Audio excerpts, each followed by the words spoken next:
10. Mommy War Murder. In what's become known as the Mommy Wars, mothers have increasingly butted heads over parenting styles and philosophies in recent years. Anyone who's gotten entangled in these battles or even watched from the sidelines knows how ugly they can get. However, one argument took the mommy wars to a deadly new level in 2022 when someone took their frustrations out on a New Jersey woman's 9-year-old daughter. Sequoia Bacon Jones and several other kids were playing in the courtyard of her apartment complex when her mother, Sasha Bacon Jones, got into an argument with another mom about a Facebook post. The 19-year-old brother of the woman Bacon Jones was arguing with, Isaiah Roberts, and another man got involved in the altercation. Things only escalated from there. At some point, Roberts allegedly pulled a gun and began shooting, sending the children nearby scattering in an attempt to escape the gunfire. A bullet struck Sequoia's upper body, leaving her seriously injured. When Roberts saw that a child had been shot, he fled the scene in his vehicle. Sequoia underwent emergency surgery and was initially stable afterward, but she later died from her injuries. Her heartbroken mother described her death as the result of stupid Facebook stuff. Several days after the shooting, police spotted Roberts' car in Hamilton Township. He reportedly planned to jump into the Delaware River and swim across to the neighboring state of Pennsylvania. He got out of the vehicle and fled into a wooded area on foot, but officers eventually caught up with him and took him into custody. Roberts now faces several charges related to Sequoia's death, including murder. He's currently waiting for his trial while being held at New Jersey's Mercy County Correction Center. 9. Stimulus check jealousy sparks violence. In early 2021, 25-year-old Malik Halfacre got into an argument with the mother of his 6-month-old daughter because he wanted a portion of her COVID-19 relief money. The woman apparently had a restraining order against Halfacre due to his past violent behavior, but he ignored the order and went to the Indianapolis home anyway. When she refused to give him some of the money, he shot her in the back. She convinced him to take her to the hospital, but as soon as they got outside, Halfacre went back into the home. The injured woman ran when she got the chance until she found someone to dial 911 for her. Halfacre then killed 4 of his ex-girlfriend's relatives, including her mother, brother, a cousin, and her 7-year-old daughter. He reportedly took the surviving woman's purse and cash before he fled in her car with their infant daughter. An Amber Alert was issued for the missing baby, who was thankfully found unharmed at the home of Halfacre's sister. Police found Halfacre hiding in a friend's attic and charged him in connection with the quadruple homicide. It has not been decided yet, but he could face the death penalty when the case goes to trial. 8. Fatal food-related fight. 35-year-old Chanel Lewis and her husband Christopher were out on an ATV trail in Oklahoma in July of 2021 when they got into a disagreement over food. The argument escalated quickly and eventually led her husband asking for a divorce. According to Christopher's son, Christian Cornett, who later spoke with local station WSAV, Chanel responded by threatening to run Christopher over. The woman stuck to her word by mowing her husband down in a fit of rage, before allegedly trying to hit her stepson and stepdaughter. Cornett then struck Chanel in the face in an attempt to stop her, leaving her with a swollen eye. Police told the press that alcohol had been involved in the incident. But regardless, it also seemed like the suspect may have some serious anger issues. Authorities initially charged Chanel with manslaughter and later upgraded the charge to second-degree murder. 7. Killed over a coffee pot. In early 2016, Karen Lotz became frustrated with her husband Larry for leaving a coffee pot on all day at their home in Barrington, Illinois.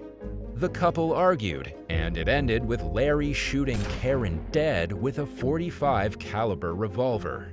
The man told police that Karen had followed him into his office above their garage, where he was trying to hide from her.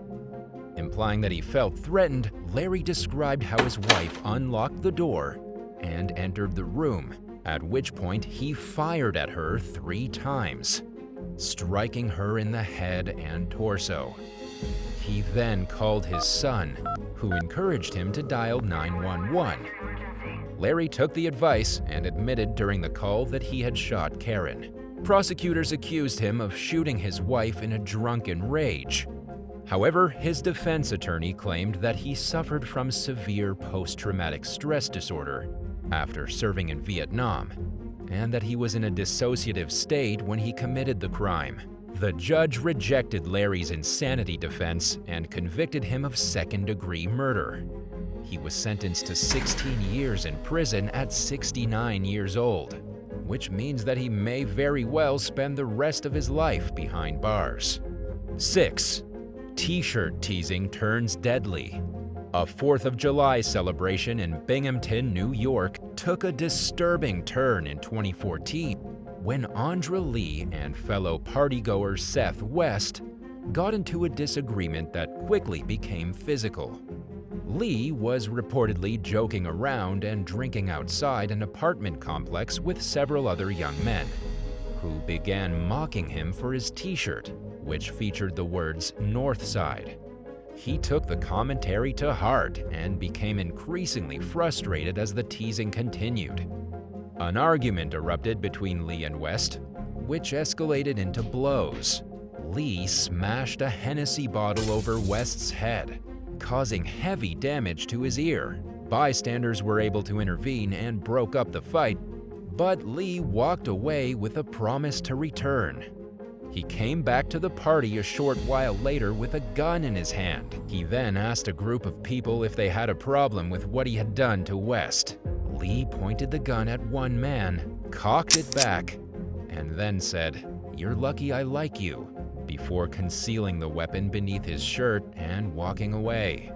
19-year-old Scott Wright Jr. left a nearby apartment building in search of his siblings and encountered Lee, who accused him of trying to be a tough guy. Wright was then fatally shot by the man. A SWAT team stormed Lee's girlfriend's house the next day, where they found the suspect hiding in an attic crawl space with the murder weapon. His lawyer argued that the shooting was accidental and partially blamed it on Lee being drunk and under the influence of synthetic marijuana. However, the jury didn't buy the excuse. Lee was consequently convicted of murder and sentenced to 25 years to life in prison. 5. Slayed over a sports car. When 23-year-old Andres Munoz left a Midtown Atlanta restaurant and saw someone leaning against his orange Jaguar in October 2021, he immediately confronted the person. While the exact details of what transpired are unclear, the men reportedly got into a heated argument that escalated into violence. Munoz was shot once in the chest and died at a nearby hospital. Police said that the shooting was deliberate and that it happened as the restaurant was closing.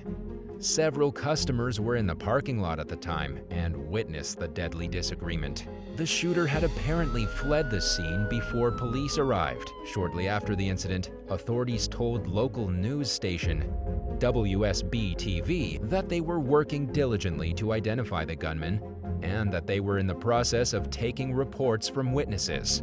Nearly a month later, they charged 18-year-old Brian Calderon Betancourt with the murder of Munoz. A judge ordered the suspect to be held without bond as he awaits the next steps in his case. 4. Nothing left to lose. In August 2020, 35-year-old Adam Zaborowski entered a cigar shop in Bethlehem, Pennsylvania. Zaborowski refused to wear a mask despite the store's policy and a state mandate that was in effect at the time. An employee offered to provide him with curbside service, but he continued to argue that he wasn't required to wear a mask inside the store. He then grabbed 2 cigars and ran out of the store without paying. The store clerk chased after the thief. However, Zaborowski pulled out a semi-automatic handgun and then fired several shots into the air and one at the worker before fleeing in his pickup truck. Thankfully, nobody was injured. Police obtained a warrant for Zaborowski's arrest and staked out his home the next day, but somehow he managed to get into his vehicle and drove off without being stopped. Officers followed him to an intersection where he got out of his truck and began shooting at them. They returned fire and shot Zaborowski in the lower body before administering first aid. After receiving treatment at a hospital for non-life-threatening injuries, he was transferred to a local jail. He was still behind bars awaiting trial on multiple charges related to his crimes when he took his own life in April 2020. Zaborowski apparently had a tough time dealing with the stressful effects of the coronavirus pandemic, according to his lawyer John Waldron, who described the man's violent behavior as completely out of character. Shortly before the shooting, he had lost his job and custody of his child, which seemed to trigger the downward spiral that ultimately led to his arrest and death. 3. Basketball player butts heads. Joshua Arrington was a basketball star at his high school in Queens with a promising future ahead of him.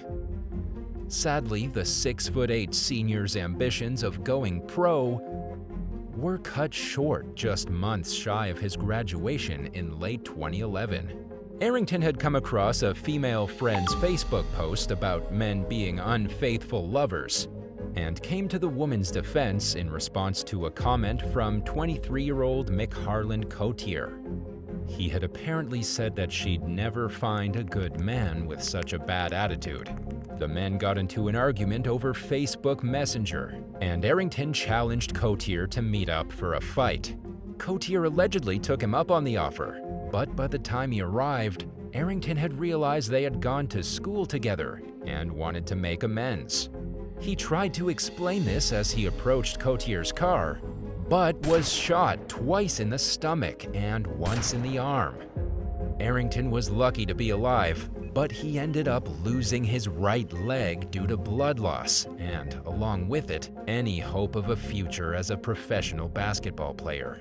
Law enforcement eventually caught up with Cotier at a hotel in Marietta, Georgia.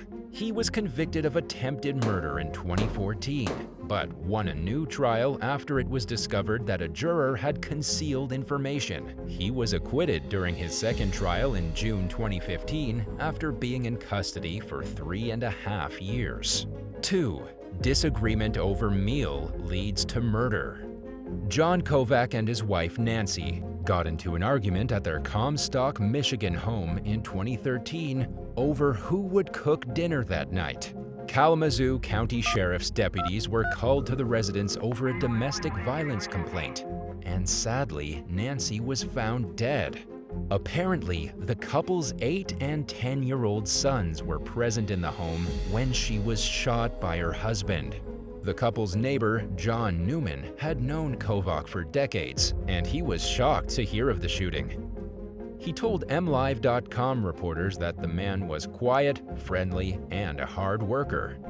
Newman's words echoed the sentiments of Kovac's co-worker, Kevin Johnson, who said that Kovac seemed happy at work that day and never mentioned having issues with his wife. Under Sheriff Paul Matias told the news outlet that alcohol most likely played a role in the homicide.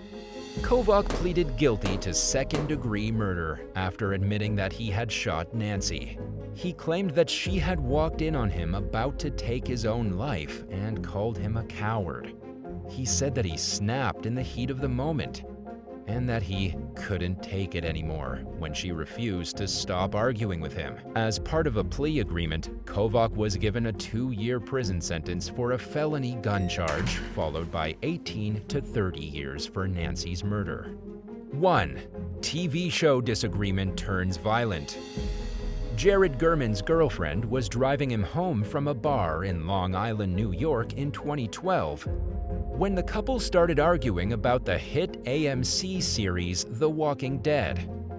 The 26-year-old insisted that it was possible for someone to wake up from a coma in real life and be surrounded by zombies, like the show's main character, Rick Grimes. Gurman also believed that the government was capable of releasing a zombie virus. His girlfriend understandably found his theories ridiculous, and it led to a heated fight between the couple. She decided not to stay overnight at his house, and instead dropped him off and left.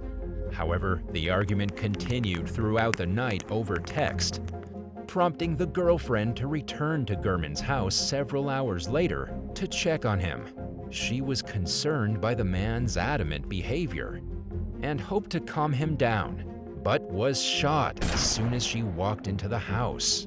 Gurman drove his injured girlfriend to the hospital, where she was treated for a pierced lung, pierced diaphragm, and shattered rib. Miraculously, she survived, and police arrested Gurman a little while later. His lawyer argued that the shooting was accidental, while the prosecutor pointed out that it's never okay to brandish a weapon during an argument. She also mentioned how Gurman was lucky that the woman lived and that the outcome of the situation wasn't worse. He pleaded guilty to first-degree attempted assault and received a 3.5-year prison sentence. Thanks for watching. Would you rather have a friend completely turn on you over a harmless joke about their outfit, or be left by your partner after asking them to help out around the house? Let us know in the comments below, and don't forget to subscribe.